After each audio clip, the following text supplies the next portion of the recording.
ゆらゆらりハラハラり色とりどり乱れ咲き花の街思い出すこの空から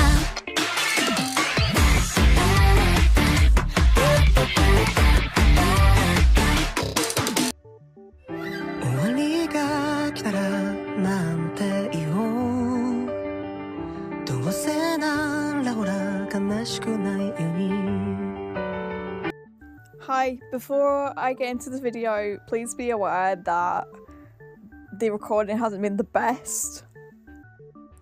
I've had a bit of building work up near me, so the sound might be a little bit on the tough side, but let's get into it. This is my first time wearing a hanfu properly, so bear that in mind. But if it looks a bit wrong, the camera has been flipped over, just saying. Hello, my beautiful weaves and peeps. It's Shojo Sunday. Again, this was a very last minute Mau Mau cosplay. I confess, she's not finished yet. And the reason why she's not finished yet is because... Wait, I think I can show you what I'm on about with her being not finished. Let me just... You see that? And that, and that, and that. So, I've yet to get the ball parts of the wig, if that makes sense. So she's just kind of unfinished, if that makes sense.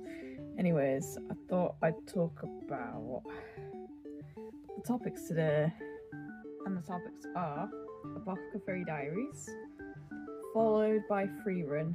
I've got like a whole script that I'm going off, so there's that. We're mainly looking at the Apothecary diaries manga and the Frieren manga, just seeing which one's best, kinda, if that makes sense. So it's that. So apologies if this episode comes out late. I've just come back from a con, and I've kind of recovered, then I've got another con end of March, so that's why you're getting it a little bit later than usual. The reasons why I'm looking at both Apothecary diaries and Frieren is because they're both top shoujo anime contenders as well. So you've obviously got Mau Mau, and this is Garden Party Mau Mau. I'm just doing the normal Mau Mau. So within this video, I'm gonna say there's spoilers with like character development and that kind of thing. So there's that. First of all, I want to talk about Apothecary Diaries. Apothecary Diaries is a lovely shoujo romance story. So it's based off Chinese mythology and like sort of like ancient China. So there's like eunuchs and like apothecaries, and they all work for like a palace. So it's like their sort of like kingdom, as they say. So they either work for the empress or the emperor of the village. So in Apothecary Diaries, I think it's an empress. So they basically work for the empress of the village. So looking back on it, there's like a lot of mythology and like lore within. So it's sort of similar on the lines of Chinese New Year, kinda, but like looking at like folk tales and just like stuff like that. But it's mainly ancient China based. You get introduced to Mau Mau. So Mau Mau is the main sort of character. Her dad was like, "Oh wait, you gotta go in the woods for vegetables because we need vegetables for our home." And then she went out to get vegetables. Then she got caught by the apothecary. They were like looking for more. I want to say servants. So it's like servants for the empress. So Mau Mau's dad himself was a medicine expert, and he looked after the like royal family for like a really short time. And Mau Mau notices that the babies, well, it's technically the Empress's daughter was sick at the time, and she had to find a cure for the baby's sickness. Bear in mind, not a lot of empress with the babies being so young. Mao Mao thought it wasn't possible to find a cure for the baby's illness, but she did what she could. She mixed up some herbal like medicine and gave it to the daughter. She could drink it at the time, but she had to be like within the 6-month radius, which she did pass that sort of age. So the baby ends up being well again, and then the Empress is very grateful for that.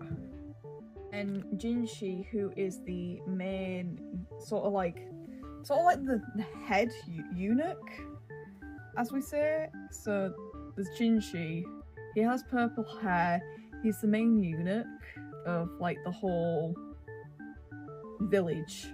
So he gets introduced in by like another family. So there's like his family, and then there's like the Empress's family. I think they're somewhat connected by like blood relations, that kind of thing, and just like the hierarchy. So there's that.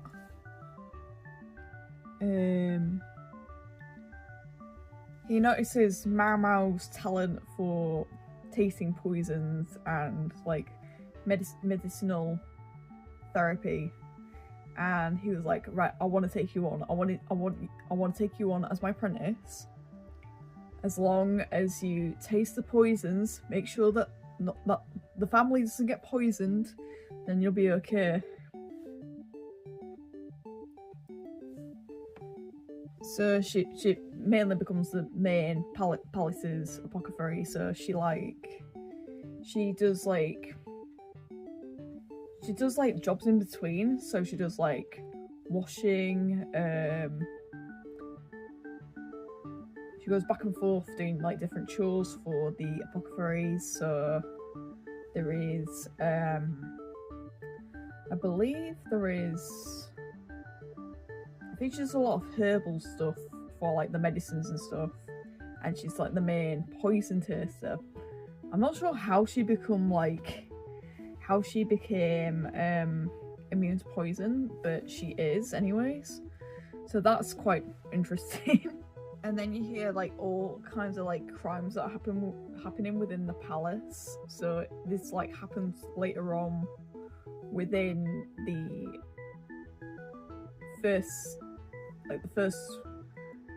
later episodes of series 1. Basically they solve murders, and like they don't know why so and so's like died. So it's up to Mao Mao and Jinshi to like solve the crimes.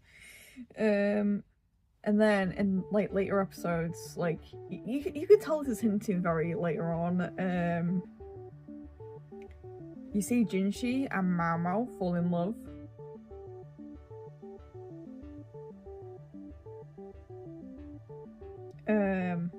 So I really enjoyed the garden party episode where Mao Mao's got like her garden party gear. I think I've got it on one of the covers. I think this is garden party Mao Mao. I do want to eventually cosplay garden party Mao Mao because I really enjoyed the outfit. So that's garden party Mao Mao. Her eyes are purple in the manga, but in the anime they're blue. So I'm not sure why they've taken it that direction, but I'm wondering if it's like something to do with Jinshi. But was it the more purple than I think it's something to do with the logic of anime, but like her eyes are purple. That's all I can say. So within the garden party episode, he notices Mao Mao's makeup, and he was like, "You look really nice with the makeup on." have you done anything to the freckles or anything like that? And she says to him, yes, I've had to make up myself because I wanted to fit in with the garden party lot so that we can celebrate the garden party as like a whole celebration. She obviously wanted to be pretty, but there's other episodes where she does wear makeup all the time, and she's just a very pretty character, but she's also an absolute goblin, and I love that. I love and adore Jinshi and Mao Mao's like relationship. They kind of low-key remind me of Tomoharu, not gonna lie, you know, from Aaron. So like their relationship's like really, I want to say similar at least, but I'm pretty sure this is the garden party, but like there's obviously a lot of lore in that, and I think it's something to do.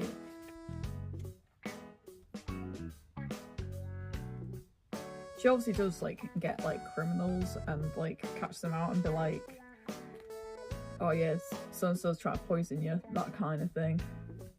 So she's pretty damn cool. Now, there is a frog scene in this series, but you gotta be a little bit older to understand what the frog scene is, if you get what I mean. It was a manga reference at first, but they actually animated it, and I'm just like, oh god.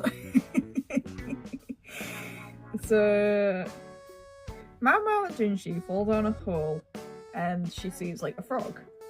She obviously like sees and like interacts with this frog, and then it goes missing down the hole. Guess what happens next? She just kind of like touches him up, because understandable, it does get dark down holes, and he just like full on has like a massive blush fest, and I'm like, hang on a minute, what's going on here? They both just kind of like blush and like be awkward about it. I think they nearly kiss at one point.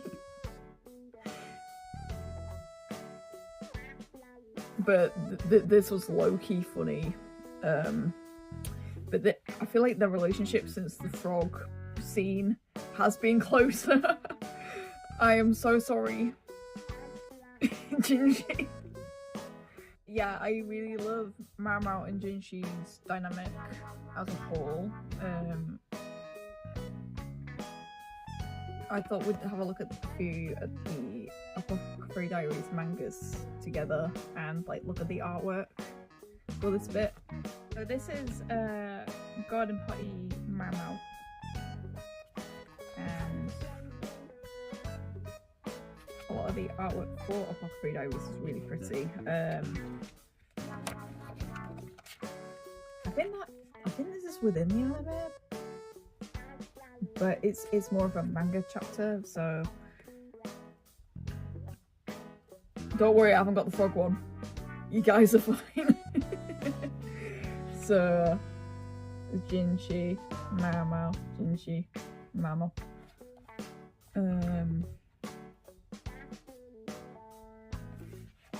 And then this like explains the emperors and the empress law, so that's basically that chapter.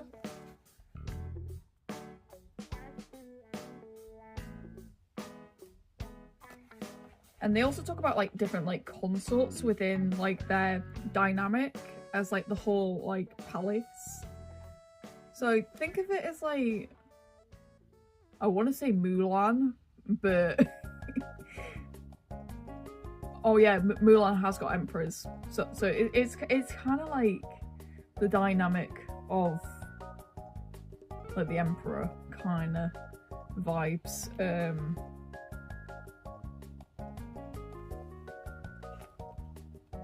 But they have like a really big family, sort of like area within like the palace.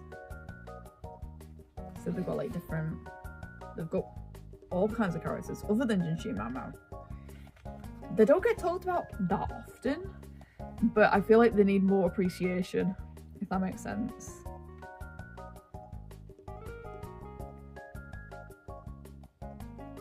So it's like different empresses and like different like sort of stuff. They don't get talked about that often, if that makes sense.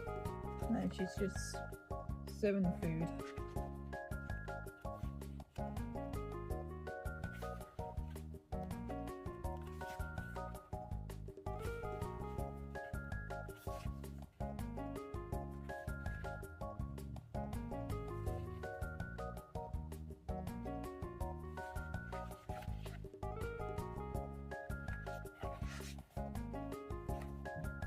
There's a lot.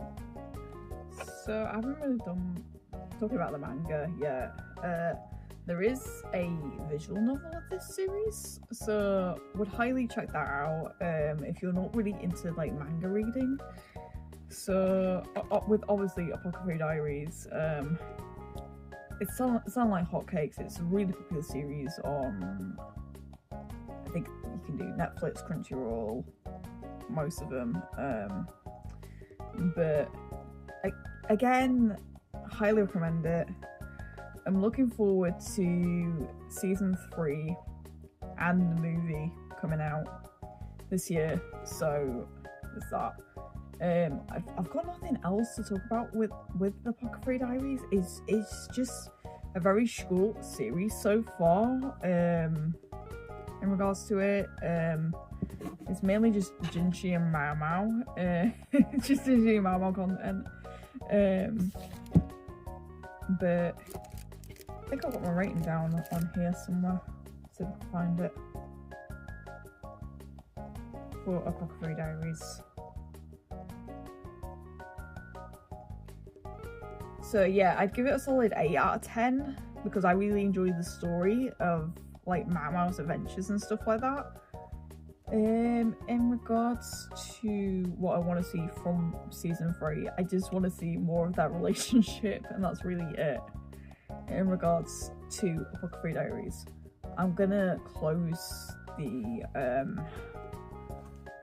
tab with Apothecary Diaries, so this is my Apothecary Diaries section over and out.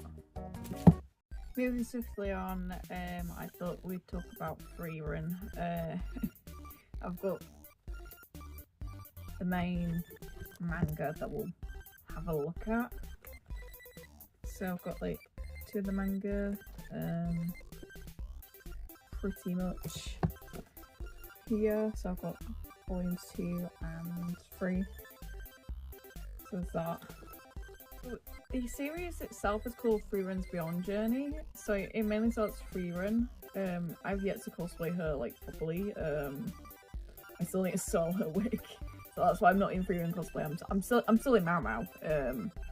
I just need to sew the wig like properly and like the bangs like properly. If that makes sense. So with Frieren's Beyond Journey's End, it's not your typical romance anime. There is some romance elements with it, with like Fern and Stark.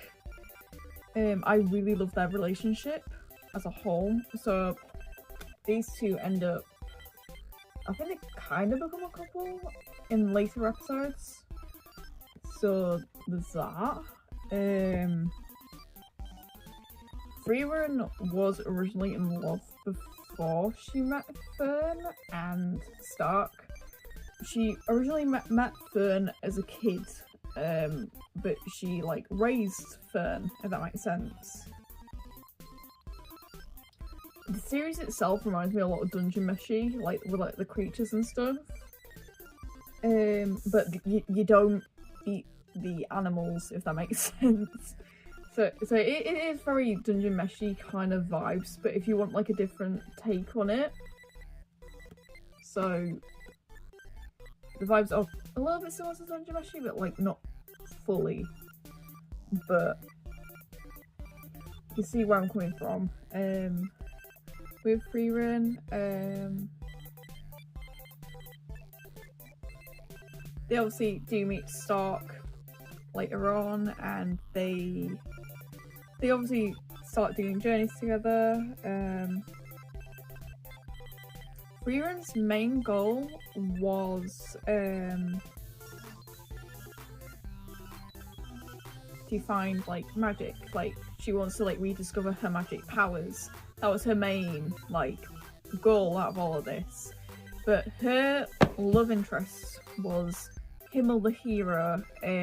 So like I feel like they were like on and off kind of dating, but I feel like she did have like proper like I love this man kind of feels towards Himmel, if that makes sense. So, but the story is with Himmel the hero is he's been dead for a very long time, and I don't think he's ever coming back for Frieren at least. But there's like a lot of like past flashbacks with not Fern, with Frieren and Himmel, so they are like a couple within like their sort of past, and they like understood each other and they know what they're doing, that kind of thing. Himmel did get, I think he either got really sick or really old, from what I remember, so that's how he passed away. And I do enjoy the romance sort of side of Fern and Stark, so like I enjoyed their two relationship. I really like Frieren as a character herself. I feel like there is a lot of development with her character to start with. I mean she's just, her love kind of dies, and then she develops a character as the series goes along, if that makes sense. So far I'm really enjoying season 2 of Frieren, so there is a lot to like unpack within season 2, and the artwork's really pretty as well, so I thought that we'd have a look at the manga together as well. So obviously within like the lore, there's Stark, and then Frieren.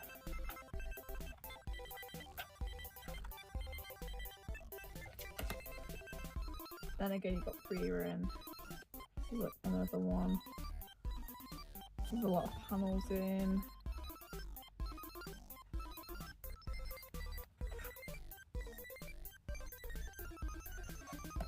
I really like her. This one. I think she is one of the I have a weird love-hate relationship with this one, with this character here. But her wig's like on the Coscraft site. So if you want to be like the little gremlin girl, like Coscraft is there. But yeah, that's the main. I think that's like the main ish, like one about the village and the demon one. So that's that chapter. And then she teaches Fern all sorts of like different magic and stuff, from what I remember, with like training and stuff like that. The whole series itself, I highly would recommend if you are really into fantasy or are looking for something a little bit on the lines of Dungeon Meshi, or something on the lines of like having like a really solo sort of shoujo protag that's like, she wants to obviously find herself. Like, this one's for you, definitely. So the whole series, including season 2 itself, I would highly give it a 9 out of 10 at least. So like, would highly recommend a 9 out of 10 for that series. So for the Frieren series,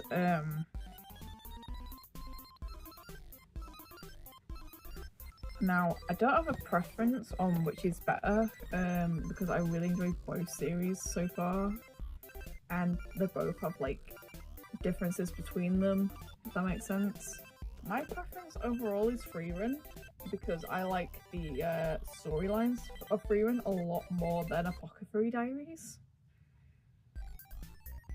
But if you want a romance sort of story with interesting characters and like lore, would recommend Apothecary Diaries. But if you're wanting like a solo adventure with your main protag being an elf with like a lot of magical powers, Frieren is your choice.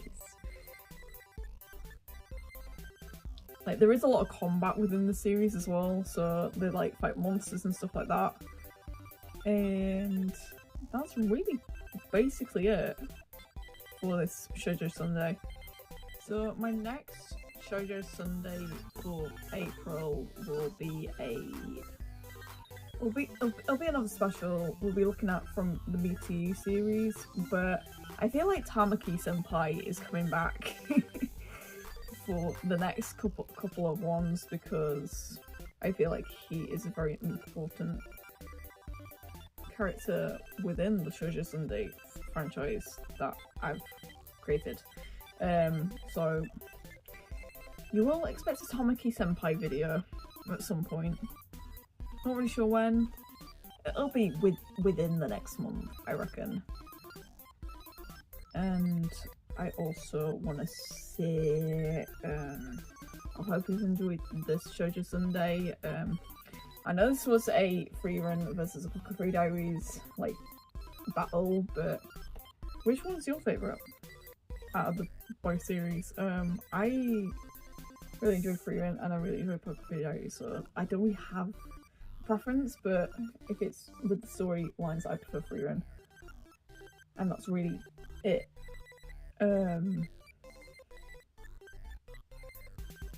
They don't deserve the slaughter. Was it a slaughter? I don't think. They're both really good series within their own rights. Like within the both lore kind of thing. So they're both really good series, and I highly recommend both, if that makes sense. So I'm gonna leave it here, and I hope you've enjoyed the Shojo Sunday series. My next one will be from you again, and I'll see you in the next one. Bye.